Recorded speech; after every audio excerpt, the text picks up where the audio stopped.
suis Isabelle Laure, distinction Fellow CRHA. J'ai l'honneur d'animer la série Balado Entrepreneur RH et j'ai avec moi un invité de choix, Jean-Philippe Bradette, président d'Apprentix.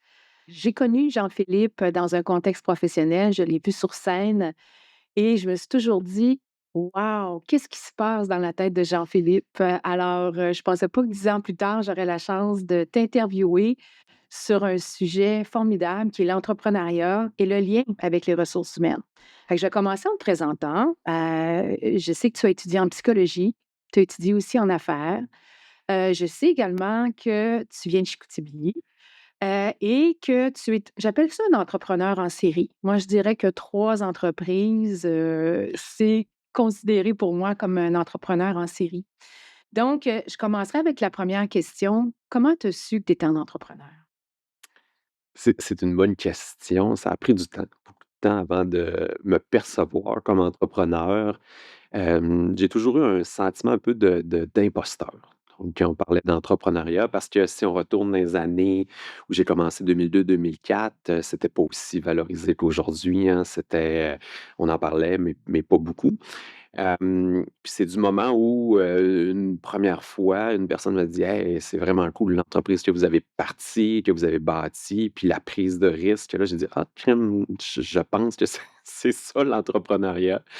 Où on lâche tout, puis qu'on décide de poursuivre un rêve qu'on a eu, avec des collègues. Fait que c'est vraiment là que je me suis défini comme entrepreneur, mais c'est venu tard, là, c'est venu très, très tard, là, quasiment presque après, une partie d'Hélicom qu'on a vendu la business, que j'ai réalisé que finalement j'étais un entrepreneur, puis que j'assumais à dire que j'étais un entrepreneur. Ouais, Avant ça, c'était pas le cas non, pour c'était toi? pas le cas. Donc, on roulait la bosse, puis on savait qu'on avait une business, puis que mais non, je m'étais pas approprié ce titre-là, on va dire, d'entrepreneur, même si j'avais plusieurs chapeaux, là, à l'époque, donc que j'ai toujours, mais ouais, voilà. Wow, OK. Ouais, Wow, ça, je savais pas ouais. cette chose-là, je savais pas, et puis, si tu avais à décrire le type d'entrepreneur que tu es? Probablement atypique, donc un entrepreneur qui, ben, de un, l'idée, c'était de mettre des solutions de l'avant. Ça a toujours été ça, depuis l'université, de créer, de générer. Donc, je suis vraiment je dirais un créatif impulsif. Donc, l'idée d'amener le plus vite possible des idées qui vont fonctionner, qui vont marcher. Type d'entrepreneur, un peu flyé, je dirais atypique, parce que je viens du milieu de la psychologie, comme tu l'as dit tantôt, donc des ressources humaines également. Donc pas de background finance au début, et une de mes premières expériences d'ailleurs a été, un léger échec, on va dire ça de cette façon-là, en raison de ma méconnaissance des finances, de la comptabilité. Donc, d'arriver à la fin et de dire: «Oh, il y a des taxes, il y a des il y a de la TPS, de la TVQ à payer». Genre d'erreur, qu'on fait dans nos débuts d'entrepreneuriat. Donc, mais ça a beaucoup évolué évidemment au cours des années. Mais je dirais, tu sais, si j'aurais à me catégoriser un entrepreneur, d'innovation, c'est vraiment ça mon avec une petite twist technologique tout le temps, donc dans ce qu'on Oui, dans ce qu'on développe. effectivement, Ouais, ouais. C'est quoi ouais. tes plus grandes forces?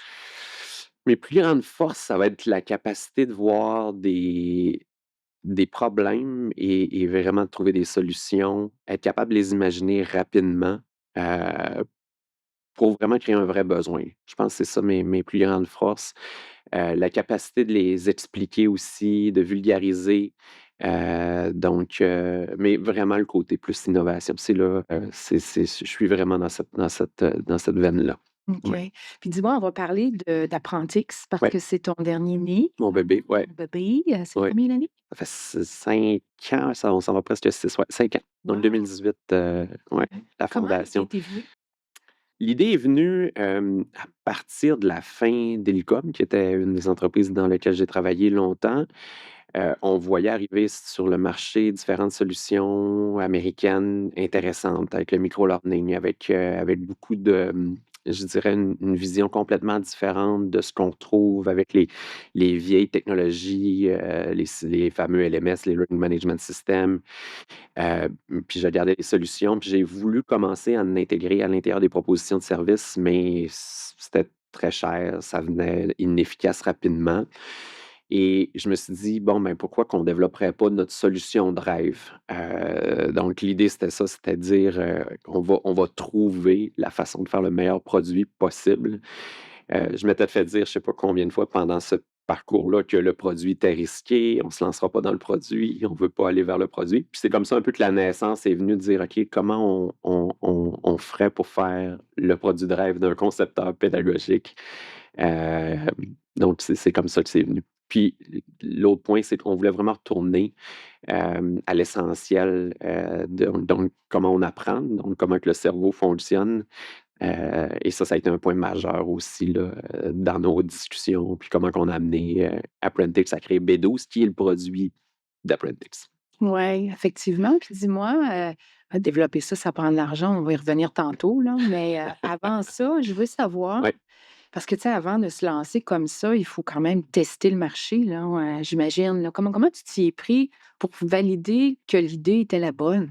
ouais. Ben, on sait jamais du moment où, l je comme c'était vraiment dans le fond un guess, clairement, sur, une panoplie d'hypothèses qu'on a émis.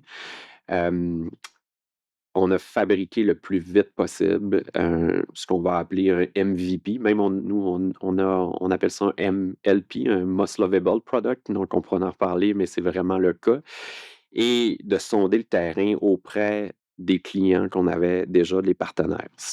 La chance qu'on avait quand on est parti à Prentix, c'est comme on avait de l'expertise depuis un bon nombre d'années. J'ai beaucoup de clients qui nous ont suivis, qui voulaient travailler avec nous, qui voulaient poursuivre dans le fond en innovation. Pilote, test, essai, donc c'est comme ça qu'on l'a amené au marché le plus vite possible. De l'idée à, vraiment un produit, qui avait des bouts de PowerPoint au début, là, on se le cachera pas. Fait qu'il y avait des petits bouts de programmation, il y avait des bouts de PowerPoint, mais c'est voir est-ce que ça va marcher? Est-ce qu'il y a un intérêt? Est-ce que ça fonctionne? Heu, mais 5 ans plus tard, aujourd'hui, on est toujours dans l'évangélisation de ce produit-là, même s'il y en a plusieurs qui ont embarqué. Fait que qui dit innovation ne dit pas non plus nécessairement comme, tu sais, une envolée, à la ChatGPT ou autre. Donc, mais c'est comme ça qu'on a validé le produit, là. Donc, des composantes qui fonctionnent, qui marchent, montrer de la valeur le plus vite possible. Mmh. Puis on a eu des gens un peu fous qui ont qui ont suivi, ce qu'on avait comme rêve. Donc c'était un peu ça. Les gens, ils achètent quoi quand ils achètent votre produit? Ils achètent une équipe, ça, c'est la première chose. C'est tout le temps la même chose. Ils veulent travailler, dans le fond, avec des gens qui vont faire une différence. B12, même si c'est une super belle technologie, reste sans stratégie une autre belle technologique. Je le dis souvent, ça reste un outil technologique, qui, s'il n'est pas appuyé par cette équipe-là, ben, ça fonctionne moins bien. Fait que je dirais ça, c'est le premier point. Ils achètent aussi hem, une brand. Puis ce que je veux dire par là, c'est vraiment, dans le fond, l'apport d'experts qui est amené. Puis ensuite de ça, ben, évidemment, B12 qui est un produit simple, facile à utiliser, qui amène la valeur au niveau business. Donc je dirais c'est les 2 grosses composantes sur lesquelles ils vont acheter. Parce qu'après oui, C'est quoi B12? B12, ça, c'est notre application qu'on a créée, dans le fond, via Apprentix, qui permet, dans le fond, aux gens de se souvenir de ce qu'ils ont vu, dans leur formation. Donc, je parlais tout à l'heure que, bon, j'ai été chez Ulycom longtemps, on a développé de la formation en ligne pendant longtemps. Puis un des morceaux qui me manquait là, de cœur, c'était souvent me dire, ben, comment qu'on évalue si cette formation-là a marché ou pas? C'est ce qu'on cherche tous. Mais l'idée, c'est de dire, ben, tu tombes dans ton souvent, tu vas à une formation, tu tombes dans ton quotidien rapidement et hop, on oublie, tu sais, puis comment tu mets en application ces différentes connaissances-là, c'est assez complexe ou on oublie. Donc, B12 venait aider à venir renforcer, dans le fond, de manière continue, les connaissances que les gens ont vues en formation. Donc, ça a parti de ça comme idée. Ça a beaucoup évolué, mais c'était de suivre comment que le cerveau fonctionne au bout de la ligne. C'était ça notre souhait. Wow! C'est quand Ouais, même assez ambitieux, hein? c'était Sérieusement. Puis d'ailleurs, ouais. comment est-ce que ça s'aligne ou ça s'apparente à l'intelligence artificielle? Ouais.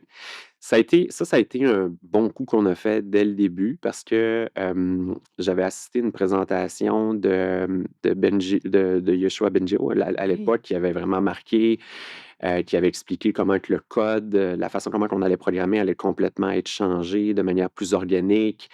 Et je m'étais dit avec Julie, qui est une de mes associées, puis mon frère aussi, on s'était dit: «Faut avoir de l'intelligence artificielle rapidement à l'intérieur de la plateforme». C'était un souhait, c'était un désir, mais on n'avait aucune idée. Puis on n'avait pas beaucoup de données à cette époque-là non plus. Puis on le sait, l'AI fonctionne sur des bases de données assez importantes. Fait que ce qu'on a fait, c'est qu'on a appliqué à un incubateur qui s'appelle NextAI, qui est avec les HEC, l'École des dirigeants, qui est vraiment un super incubateur qui était vraiment avec deux programmes, un programme technique et un programme plus business sur comment on implante l'intelligence artificielle à l'intérieur d'un produit ou d'un outil. On était assez, je parlais d'imposteurs tantôt, assez imposteurs de notre côté parce que c'était tous des produits qui avaient vraiment une base solide d'intelligence artificielle. Nous, ce qui était fort, c'était notre côté business, puis vers quoi on voulait l'amener sur le marché. Puis ça a pris notre projet avec Air Canada à l'époque là, pour nous donner vraiment 2 millions de données là, à l'intérieur de B12 qui nous a permis de se lancer avec l'intelligence artificielle. Ce que ça permet de faire, je parlais tantôt du renforcement de la mémoire, ça s'adapte dans le fond à chaque individu. Donc l'idée, c'est une fois que tu as fait une formation, par exemple, il y a une série de quiz de manière espacée qui vont être envoyés, dépendamment des réponses qui vont être données. L'AI va soit diminuer le niveau de difficulté, soit l'augmenter, soit t'envoyer plus de questions, diminuer le nombre de questions. Fait qu'il s'adapte, autrement dit, à toi. Ce que ça permet de faire, c'est que ça te garde ta progression, ça respecte dans le fond ta motivation à dire: «Ah ben, si j'ai un petit peu plus de misère, OK, parfait, on va te lancer des questions qui sont plus faciles au début, jusqu'à temps que tu sois capable de progresser et on va dans le fond, prédire un 90 à tout le monde». Fait que tout le monde monte en compétences, mais à son rythme au bout de la ligne, puis c'est ça qui est vraiment intéressant. Mais ça, au niveau innovation, c'est pas tout le monde qui est embarqué, tu sais, dès le début. C'est drôle, c'est une école qui est embarquée dans notre projet de fou. La C'est vrai? première, ouais, le Collège Sainte-Anne, que tu connais peut-être, Oui, qui certainement. sont dans l'intelligence artificielle, qui ont été nos premiers partenaires d'Idées folles avec Hugo et Isabelle, qui se sont lancés dans le fond avec nous dans l'AI. Et c'est encore utilisé aujourd'hui pour le cours de sciences et pour l'apprentissage du français aussi. Ouais, Wow! Wow! D'ailleurs, ça m'amène à écoute, j'ai ouais. j'ai tellement de questions à me poser, là, on n'a pas beaucoup de Ouais, temps, mais je veux ouais, absolument t'entendre. Il y a 2 3 affaires. ouais, D'abord, avant d'aller sur, justement, qui t'a aidé, tout ça, parce que ah non, parlons-en. Quand ouais. tu parles du collège Sainte-Anne, qu'est-ce qui t'a été le plus utile, tu dirais, pour, percer, heu, puis vous démarquer vraiment, là? Je dirais qu'il y a une grande décision qui a été faite au départ de joindre Elicom parce que moi, j'avais ma boîte de consultation à l'époque. Puis je vais monter jusqu'à Apprentice parce que c'est de voir, je pense que ça peut être intéressant, là, la question du mentor. Puis donc, à l'époque, c'était Françoise Crevier, que je salue d'ailleurs, qui a fêté ses 75 ans dernièrement. Donc, j'avais posé la question. Françoise avait roulé sa bosse, elle avait eu vraiment plusieurs business. Puis j'avais demandé, hey, qu'est-ce que tu en penses, dans le fond, de joindre cette équipe-là, puis de grossir, puis de grandir, puis elle avait vraiment de judicieux conseils. Puis bon, si ça prendrait 3 heures, tu sais, pour expliquer tout ça, mais ça a été vraiment important dans toute la carrière. Puis ensuite de ça, c'est la relation développée avec, tu sais, des fois on dit client, mais c'est bien plus des partenaires, que ce soit à l'ANA chez Air Canada, que ce soit avec les gens chez Desjardins, tu sais, ça a été on avait besoin d'eux absolument pour être capable, de grandir, fait que ces gens-là ont été formidables, avec nous pour nous aider. Évidemment, mon équipe de proximité. Puis, je dirais le plus important de tous là-dedans, là, ça a été la famille qui a supporté, genre, cette démarche-là parce que, hem, tu sais, à ma blonde, si tu posais la question, le moment où j'y ai dit: «On part une autre business», tu sais, c'est comme: «OK, again», tu sais, encore. Oui, c'est ça. Puis là, les conséquences sont complètement différentes. Fait que non, c'était pas évident. Fait que la famille, parents, Mmh. amis proches, puis là, j'ai eu la chance de travailler avec mon frère, c'était un rêve, Mmh. mais d'avoir des bons piliers, c'était vraiment essentiel. Donc, Mmh. ouais, Ça voilà. m'amène à une autre Ouais. question parce que moi, je trouve ça fascinant. Personnellement, moi, j'ai démarré seule, je me suis entourée d'une équipe. Dans ton cas à toi, tu t'es tout de suite allié avec 2 joueurs. Je trouve ça formidable de travailler en alliance comme ça. Comment comment on a le goût de faire ça, là, tu sais, de se mettre à plusieurs, là? Ouais, la première fois quand j'ai parti ma première compagnie de consultation, bon, je faisais du service en e-learning, là, on retourne à 2005, dans ces eaux-là, en 2004. J'ai vraiment vu mes limites, là, hyper rapidement. Tu sais, je parlais tantôt que je suis un entrepreneur innovation, créativité, mais tout ce qui est processus, plus dans le détail, c'est pas ma tasse de thé. Je me suis beaucoup Mmh. amélioré au cours des années, là, mais tu sais, c'était pas quelque chose qui venait de manière innée. Puis j'ai vraiment vu ma capacité rapide, de dire: «OK, mais si je veux grandir, si je Mmh. veux amener plus d'idées au marché, j'ai besoin de gens». Et ça a été de là de m'associer dans le fond avec mes anciens associés d'Hélicom à l'époque, Mmh. où on avait vraiment des forces complémentaires. Mais je dirais ce 15 ans-là chez Hélicom m'a appris énormément de choses. Qu'est-ce que je veux? Qu'est-ce que je veux pas? Qu'est-ce qui est important? Puis on était prêts pour la suite. Hem, Puis on a fait une belle démarche là avec, au début avec Pierre-Alexandre puis Julie qui étaient mes associés, de dire qu'est-ce justement, c'est quoi nos valeurs? C'est quoi parce que c'est un contrat de mariage, hein, j'ai dit c'est de dire: «OK, ben, on va être avec eux au quotidien». Souvent on passe plus de temps avec nos associés qu'avec, avec notre blonde, fait qu'il faut qu'on soit sûr dans le fond de ce qu'on veut, puis comment qu'on va l'amener au marché aussi. Puis, quand ça va bien, ça va bien. Quand ça va mal, ben, c'est là qu'il faut que tu sois sûr que ça soit les bonnes personnes avec qui tu veux travailler, Donc ouais, d'avoir bien fait ce due diligence, ouais, d'avoir mais en fait, la feuille de route ouais, aussi, sans doute, vous a permis, comme tu dis, d'apprendre ensemble, sans des succès, des ouais. choses plus difficiles et tout, hein? Puis on a arrêté de travailler sur nos «faiblesses» entre guillemets, dans le sens où, tu sais, on sait tous qu'on a des forces puis des faiblesses, mais on a dit: «OK, parfait». Pierre-Alexandre avait ses grandes forces, Julie avait ses grandes forces, j'avais mes grandes forces, mais on s'est vraiment, dans le fond, compartimenté tout en ayant cet alignement-là pour être sûr que ça fonctionnait bien. Et ça marche, là. C'est vraiment là que ça a bien fonctionné Mmh. pour être capable, dans le fond, d'opérer quotidiennement. Et 5 ans après, c'est toujours cette même force-là, là, tu sais, qui unit, puis il y a d'autres associés qui se sont joints d'ailleurs à ça aussi, c'est intéressant de Oui. ouais, donc moi, je souhaitais avoir, une structure où tout le monde en profite de cette business-là. Donc il y a Louis, Nadia qui ont joint, qui sont des anciens collègues d'Hélicom aussi de l'époque, qui sont venus joindre l'équipe. Charles-Olivier, Antoine, Alex. Fait que, tu sais, ça, c'est ma petite équipe de proximité, avec Lilian. Fait que petit, mais une force vraiment assez incroyable avec cette équipe-là. Fait que, tu sais, moi, Avec un intéressement donc dans la dans la business? structure, dans l'actionnariat, ouais, parce que dans tout ce parcours-là, puis on pourra là, je dévie de la question, mais on a été achetés aussi rapidement, tu sais, fait qu'il y avait tout, il y avait ces éléments-là aussi qui sont venus jouer. Mais à la base, dans les fondements, c'est de dire, on veut avoir une structure très solide de gens qui sont capables de faire avancer ce projet-là le plus vite possible. Mmh. Puis ça passe par, être associé, d'avoir des actions, de faire partie vraiment des décisions importantes. Puis ça, c'était l'expérience d'Hélicom à l'époque qui m'avait amené cette réalité-là, donc Mmh. ouais. On est vraiment en présence d'un parcours, hein, vraiment, c'est Ouais. super intéressant. Puis avant qu'on aborde les Ouais, questions justement de la vente et tout ça, parlons de l'argent, ouais. OK? Parce que bien évidemment, c'est une des craintes des gens, hein, tu sais, de dire: «Ouah, je fais le saut, je me trouve une idée, tu sais, l'idée, elle est là, l'aide et cetera», mais il y a l'élément financier qui Ouais, est souvent dans le chemin. Puis, je veux t'entendre là-dessus, tu sais, la prise de risque ouais. financier. Qu'est-ce que tu as Il y à en a dire il y en a eu là-dessus? plusieurs, mais à tu sais, de différentes étapes dans nos vies, évidemment. Mmh.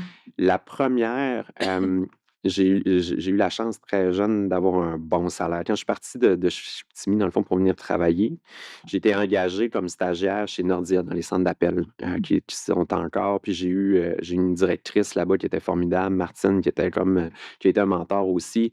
Et j'ai été engagé hyper rapidement dans l'équipe de formation avec un bon rôle, puis j'étais en train de faire ma maîtrise à cette époque-là, puis l'idée de business, tu sais, commençait à mûrir.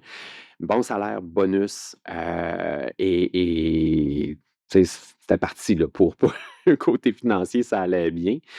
Et c'est là que le moment où j'ai décidé de joindre, Hélicom, le drop était monumental, là. Donc, c'était assez, intense comme, on peut parler, mettons, Ça me gêne pas de parler de chiffres, là. À l'époque, là, on peut parler de 75 000 à peu près, là, qui était quand même intéressant pour l'époque, avec les bonus et tout, à une drop de proche de 15 000 20 000 salaires, là, parce que c'était ce qu'on pouvait se payer comme avec Elucom. Fait qu'il y avait vraiment il y avait une insouciance, je le cache pas en termes de en termes de risque, ça c'est clair.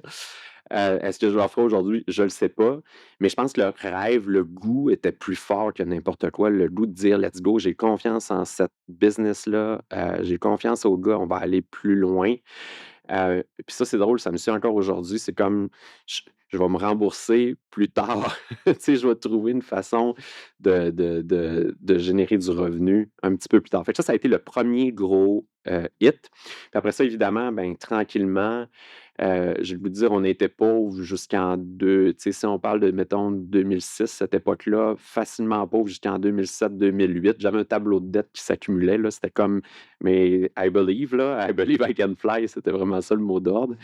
Fait que on ceinture serrée, ma blonde qui supportait, qui était là, qui pour aider, fait que les parents aussi il y avait du love money à l'intérieur de ça, mais c'est ça, c'est un parcours, à lequel on croyait. Ensuite de ça, ben, les choses ont bien tourné, finalement, ça a bien continué et tout. On vend Elicom en 2011, fait qu'il y a une rentrée d'argent, c'est sûr et certain. Fait que, tu sais, on se pose plus trop de questions. Tout roule et pour l'autre business, évidemment, on a tout revendu nos actions, mais là, tu as pas le même train de vie. Dans le sens où là, il y a la maison, il y a les enfants, donc même si on a vendu et tout puis qu'on vit bien, le risque de se lancer avec un produit est comme un peu aussi cinglé que le premier, mais à une échelle qui est différente. Heu, la pression était encore plus grande à cette fois-ci. Puis je me souviens, petite anecdote, ma blonde m'avait dit on s'est lancé, en août, mettons, 2018. Puis j'avais fait une promesse que j'aurais mon premier contrat le 21 septembre 2000. J'avais même donné une date pour dire: «Il va y avoir une première rentrée d'argent à cette date-là qui va provenir d'Apprentice». C'était ça le souhait. Et bon, ben, j'ai j'ai fait un premier mandat, ça a marché, c'était n'importe quoi. Mais on a ramené un premier contrat de cette façon-là, puis on s'est bootstrappé. Fait qu'on dû à notre expertise, on était en mesure d'aller chercher des contrats de consultation avec nos clients, pour nourrir la bête, tout simplement. Fait que tantôt tu me parlais comment qu'on finance ce produit-là. Heu, dans l'innovation au Québec, on a tendance beaucoup à y aller en capital de risque, en financement avec des anges, avec des premiers seeds qu'on appelle là, tu sais, avec un 100 000, 200 000.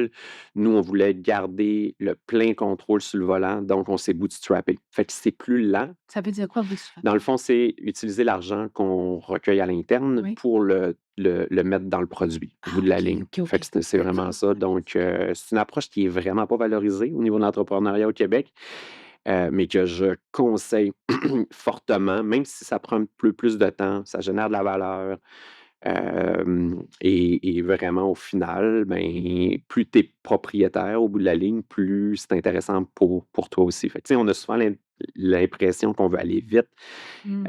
mais c'est pas tout le temps gagnant.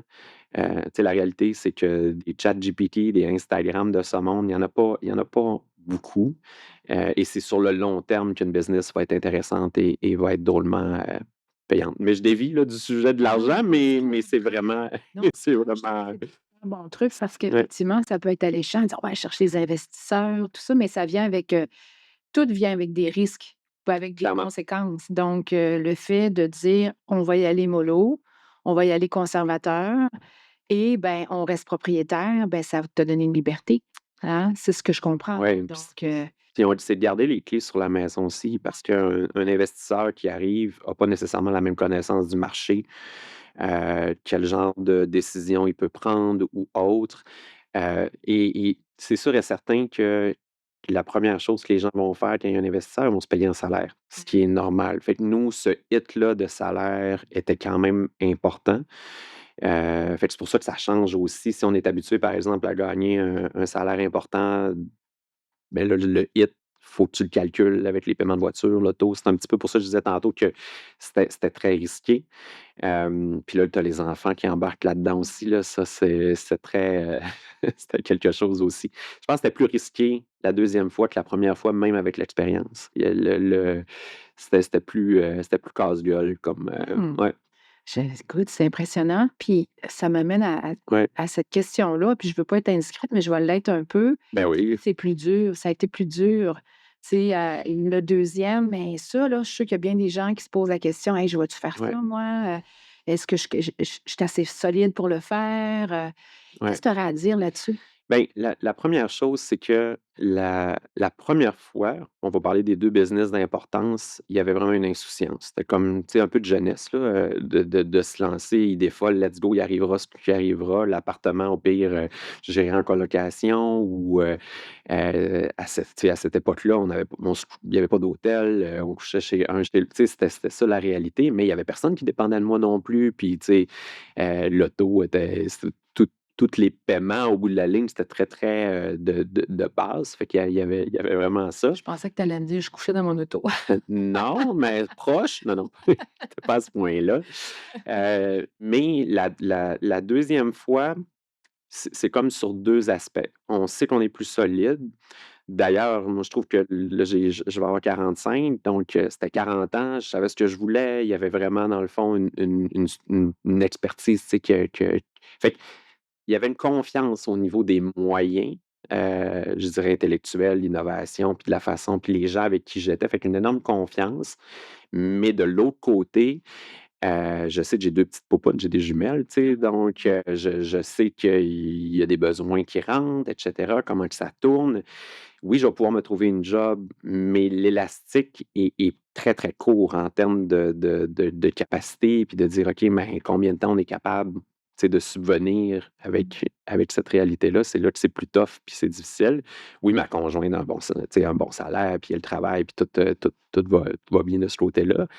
Mais il y a des grosses implications à se planter, plus grandes que parce que là, j'ai des gens qui dépendent de moi, tout simplement, tu sais. Mmh. Mmh. Il y a cette portion-là, mais j'ai des associés aussi qui viennent aussi eux aussi. Fait que ça implique ce bout-là. À l'époque, mes autres associés étaient un peu amanchés comme moi, dans le sens où, tu sais, les risques étaient faibles de leur côté aussi. Là, j'ai des associés qui ont des familles, qui ont des enfants aussi, que là, leur mari prend un risque aussi. Fait que, tu sais, ça multiplie ou ça double le risque. Fait qu'il faut y croire. Mmh. Ça, c'est sûr et certain. Fait que, Y croire, y a-tu autre chose que ça prend?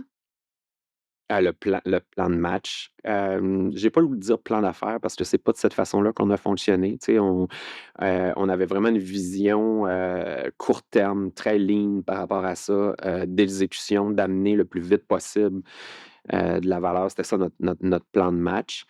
Hem Ocean Strategy, qui est un livre peut-être connu que je suggère aussi pour voir où on se positionnait. Donc, mais on est très vite là, en termes de structure, qu'est-ce qu'on veut, qu'est-ce qu'on fait. Le bout qui était moins clair, c'était vraiment le bout de technologie, Mmh. qui était pas évident parce qu'on arrivait, nous, de notre côté, que notre expertise, c'est pédagogique, avec, nos processus, la gestion de projet avec Pierre-Alexandre, on était très fort de ce côté-là. Mais l'aspect plus programmation, même si j'avais géré une équipe de programmation, c'était le bout qui était le plus stressant parce qu'on pouvait engloutir de l'argent vite.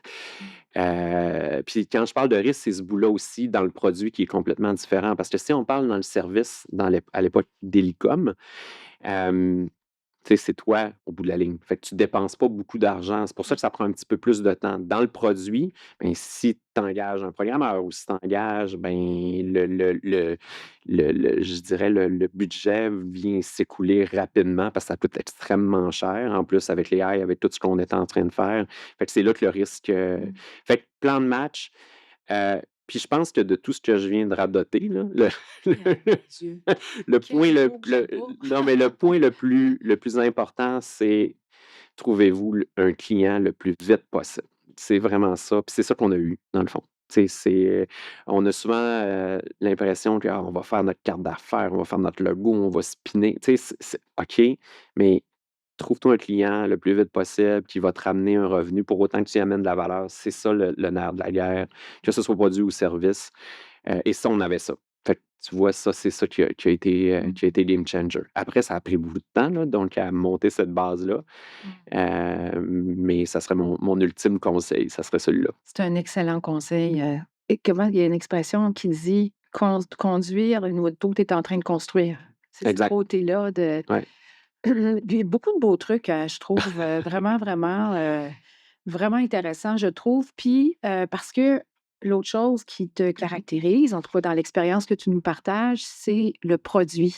Hein, on n'est pas dans du service, on est vraiment dans un produit technologique aussi. Il pourrait y avoir des gens qui sont, intéressés, à ça. D'ailleurs, si on fait le lien technologie, selon toi, les créneaux d'expertise pour du monde en RH, là, Ouais. ça serait quoi? Il y en a plusieurs, puis je trouve que c'est sous-valorisé, au Québec. Évidemment, avec, nos amis de NextAI, on en a vu plusieurs parce que NextAI, c'est un hub mondial. Fait qu'il y a beaucoup, beaucoup d'entreprises qui arrivent, dans le fond, de l'étranger pour venir présenter plein de produits, que ce soit au niveau recrutement, que ce soit au niveau santé mentale et autres. Je dirais qu'au Québec, il y a quand même beaucoup de super bons joueurs, je vais les appeler comme ça, que ce soit autant au niveau de la formation, du mentorat, que du recrutement, que de plateformes RH. Hem, je pense qu'on est bien représenté. Le bout où ça accroche, c'est vraiment une perception souvent qu'au Québec, on est moins bon au niveau de nos produits. Nous-mêmes, une Une autoperception? auto-perception avec OK. les business, avec les entreprises, on a tendance à aller vers l'externe, beaucoup, beaucoup, beaucoup. Donc les grosses solutions, je n'en nommerai pas pour pas faire de publicité, mais ah, OK, ça vient des US, c'est mieux. Ah, ça vient de l'Europe, c'est mieux. Ah, Mmh. ça fait Mmh. qu'on a tendance à sortir de chez nous avant de voir qu'est-ce qui se fait. Ça fait que ça, il y a vraiment une perception à changer, par rapport à ça. Hem, mais oui, là, j'ai oublié la question, fait que ça va bien à mon ça, C'était les les créneaux créneaux, dans oui. lesquels, Ouais, quelqu'un qui a vraiment comme, justement un intérêt ou un talent ouais. particulier en techno, J'ai ouais, je vais répondre à la question d'une façon différente. Je pense pas tant tu sais, si on prend, par exemple, les grandes catégories RH, mmh hem, souvent, je trouve que le réflexe est trop d'aller vers justement: «Ah, je vais développer une solution en recrutement, je vais développer une solution de tel point». J'ai vraiment l'impression que le spécialiste RH qui veut se lancer en entreprise, que ce soit en produit ou en service, doit vraiment trouver, dans le fond, un vrai problème d'affaires. mh. C'est vraiment là que j'attaquerais le morceau. Nous, de notre côté, ça a été le transfert, la post-formation, de dire: «OK, on va se spécialiser dans ce bout-là parce qu'il y a vraiment un manque, on veut amener de la valeur». Fait que, tu sais, on est des fois même très loin de la formation. C'est drôle à dire, mais on est plus proche de la performance, de l'efficacité opérationnelle d'un business pour aider. Fait que ça serait un peu ça le créneau, je dirais. C'est quoi les problématiques? Tu sais, on parle souvent de DI ces temps-ci. Tu sais, je donne les fameux biais incompris, mais peut-être que juste nicher quelque chose là qui peut être drôlement intéressante. Puis je dirais aussi qu'on est dans d'un monde actuellement de surspécialisation, qui est une bonne chose. Fait qu'au lieu d'y aller trop global, d'être niché sur certaines spécificités, mais de faire une chose de bien qui va vraiment amener justement cette valeur-là. Ça amène un changement de perception aussi parce que souvent les gens veulent la totale en termes de plateforme ou en termes, mais je donne souvent l'exemple du téléphone. Combien d'applications tu sais, combien d'applications tu as sur ton téléphone? Tu en as plusieurs pour différents besoins. Donc il faut que les RH réfléchissent à cet écosystème-là de cette même manière-là, et ça, je pense qu'on gagne beaucoup, beaucoup de points, et de valeur, tu sais, au bout de la ligne. Règle une chose, fais-le bien à un prix intéressant. Je pense que tu vas avoir la personne va avoir de l'écoute. Je trouve ça formidable. Je trouve ça vraiment c'est un super, super conseil, Jean-Philippe. Ça m'amène parce que c'est un créneau tellement particulier, y a-tu des lectures qui t'ont marqué? Oui, il y a 2 ouais. Mmh. Ce qui s'est passé, c'est qu'après, Elicom, dans le fond, où on développait beaucoup de formations en ligne, j'ai vraiment voulu me recentrer sur comment on apprend, l'encodage, la récupération. Puis je me suis vraiment fasciné, sur la mémoire. J'ai amené d'ailleurs le livre qui m'a marqué, qui est Make It Stick, donc qui est un livre, assez intéressant qui vient expliquer là, d'Henry Rudiger vraiment toute la façon, dans le fond, comment certaines stratégies qui sont contre-intuitives, la manière comment on étudie, par exemple, va vraiment changer les choses, dont l'espacement, l'intercalage. Et ça m'a marqué parce qu'on les a toutes intégrées dans notre application. Donc, exemple, le fait d'espacer certaines activités pédagogiques va te permettre d'oublier, puis c'est la difficulté que tu vas faire qui va te permettre de souvenir, qui va faire encoder ça dans ton cerveau. Mais c'est complètement contre-intuitif, tu sais, quand on y pense, parce que souvent, on va donner évidemment des gros, gros morceaux de formation. Même chose, par exemple, pour le micro-learning qu'on a tous entendu. L'efficacité, exemple du micro-learning, c'est justement le fait de l'espacer qui permet, dans le fond, d'oublier et de s'en rappeler qui va venir coller. Mais si tu mets 8 micro-learning, ça fonctionne pas. Fait que ce livre-là était vraiment marquant pour la pratique, pour le développement de B12. Puis l'autre livre, c'est Atomic Habits de James Clear. Plus du côté perso-entrepreneur, qui est vraiment un livre, dans le fond, sur le changement d'habitude, le changement de comportement. Euh, Ça m'a marqué. J'ai essayé de l'appliquer le plus possible, ce que je fais encore aujourd'hui dans ma pratique. Puis il y a des morceaux dans B12 qui sont teintés de ça aussi, parce qu'on veut évidemment, l'objectif ultime, c'est du changement de comportement, tu sais, dans ce qu'on fait en termes de formation. Fait qu'Atomic Habit a été très marquant. Je le conseille à tout le monde, ce livre-là. Merci pour les tips. Vous avez vendu, ou en fait, vous avez fait un partenariat, je ne connais pas les Ouais, détails de ça, mais avec Agenda, un autre grand groupe ouais, québécois. Qu'est-ce que ça vous a apporté? ouais.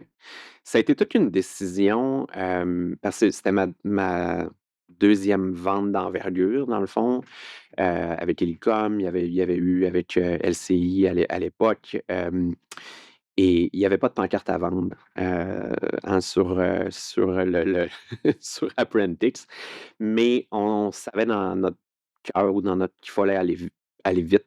Heu, Encore une fois, on était en compétition avec les États-Unis, avec le Canada, avec beaucoup, beaucoup de joueurs.